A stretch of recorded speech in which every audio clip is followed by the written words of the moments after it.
How to find payments settings on Facebook Lite. Hello guys, in today's video I'm gonna show you how to find payments settings on Facebook Lite. First thing, go to Facebook Lite and here just click these three lines in the top corner, and after you click on it just go down.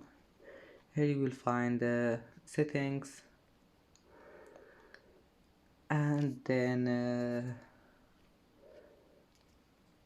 then click this one, payments, and as you see here you can find payment settings like Facebook Pay and ads payments.